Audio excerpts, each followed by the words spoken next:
Il y avait une fois un berger qui logeait ses moutons dans une borde à Boumbette. Ce berger était un garçon un peu fier et qui savait même un peu lire. Tu ne veux pas fréquenter ceux qui te valent ni leur parler, lui disaient les autres bergers, mais pourtant tu auras toujours autant de tiques. Mais lui laissait dire et n'en faisait qu'à sa tête. Vous savez que l'on contait autrefois qu'on entendait du bruit sous la dune de Boumbette. Et le berger, tout en surveillant son troupeau, en avait plus d'une fois fait l'expérience. Parfois, on entendait cric, cric, cric, comme si l'on avait remué de la vaisselle.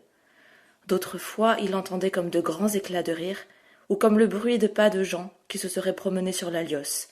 Plim, plam, plim, plam. Et il pensait souvent, avec un peu de crainte pourtant, je voudrais bien voir le nid de ces bourdons-là. On était bientôt au milieu de l'été. On lâchait les moutons pendant la nuit.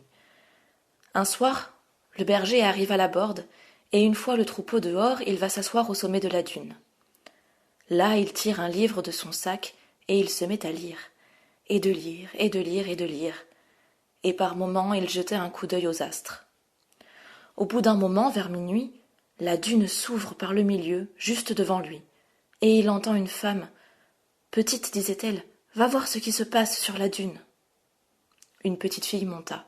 « Mère, je vois un berger assis sur une touffe de bruyère. »« Dis-lui de descendre ici, reprit la voix, et qu'il n'ait pas peur que son troupeau s'en trouve mal. » La fillette remonta et dit « Pâtre, il faut que vous veniez avec nous, et n'ayez pas d'inquiétude pour vos bêtes. »« On ne meurt qu'une fois, songea-t-il, et je veux voir cela. » Et il descend.